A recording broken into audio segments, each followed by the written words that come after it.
ओम नमो भगवते वासुदेवाय। जय माता दी दोस्तों, प्रतिदिन के अनुसार आज हम कार्तिक मास की कथा का छठा अध्याय की कथा आज हम सुनेंगे। आप लोग से रिक्वेस्ट है, वीडियो पसंद आ रही हो तो चैनल को सब्सक्राइब कर लें, बेल आइकन प्रेस कर दें, जिससे आगे आने वाली सारे तीज त्यौहार की वीडियो आपको टाइम से मिल जाएगी। और इस कथा को ध्यानपूर्वक सुने। कथा समाप्त होने के बाद कमेंट में श्री हरि विष्णु जरूर लिखें।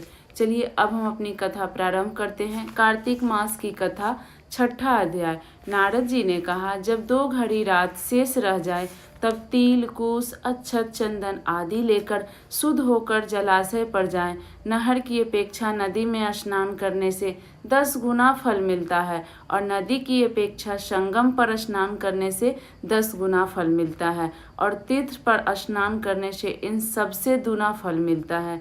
स्नान से पहले भगवान का ध्यान करके स्नानार्थ संकल्प करें, फिर तीर्थ में उपस्थित सभी देवी देवताओं को कमर्स एवं आचमनीय आदि देवें।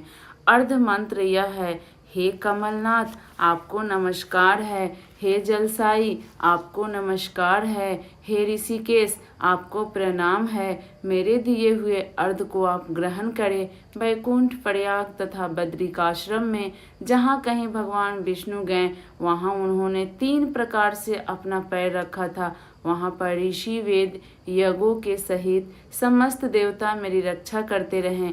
हे जनार्दन, हे दामोदर, हे देवेश, आपको प्रसन्न करने के लिए मैं कार्तिक पक्ष में विधिवत प्रातः स्नान कर रहा हूँ। आपकी कृपा से मेरे समस्त पाप नष्ट हो जाएं।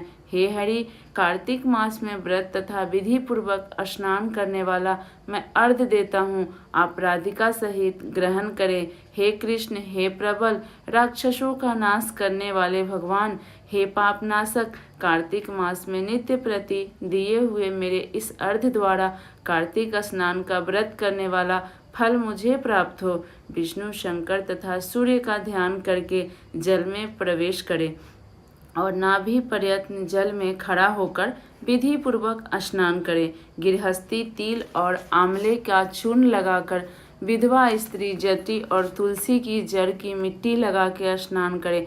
सप्तमी, अमावस्या, नवमी, त्रयोदशी, द्वितीया, दशमी आदि तिथियों को आंवला तथा तिल से स्नान नहीं करना चाहिए।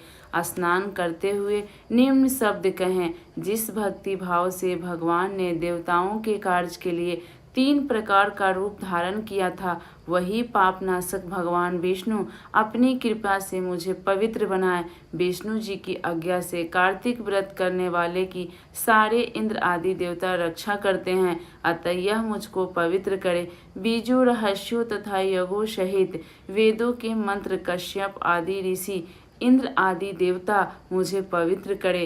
गंगा आदि सभी नदियों, संपूर्ण तीर्थ स्थल, 7 समुद्र और समस्त जलाशय मुझे पवित्र करे।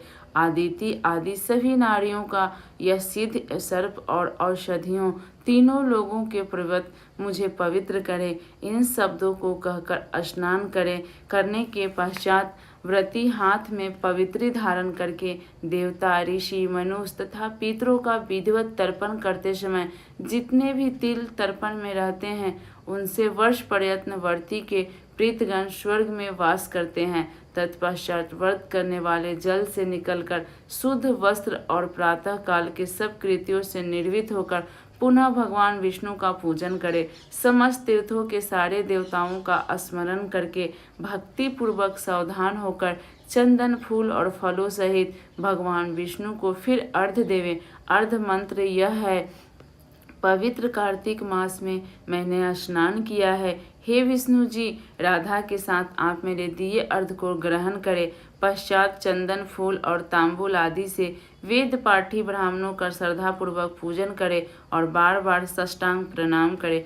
ब्राह्मणों के दाएं पैर में तीर्थ रहते हैं, मुख में वेद रहते हैं और सारे अंगों में देवता निवास करते हैं। अपने कल्याण की कामना रखने वाले लोग न इनका अपमान करें और न इनके साथ विरोध करे। फिर एकाग्रचित से भगवान विष्णु की प्यारी तुलसी का पूजन करे, उनकी परिक्रमा करे तथा उनको साष्टांग प्रणाम करे। हे देवी तुलसी, देवताओं ने ही प्राचीन काल से तुम्हारा निर्माण किया है और ऋषियों ने तुम्हारा पूजन किया है। हे विष्णु की प्यारी तुलसी, आपको प्रणाम है, बारंबार प्रणाम है।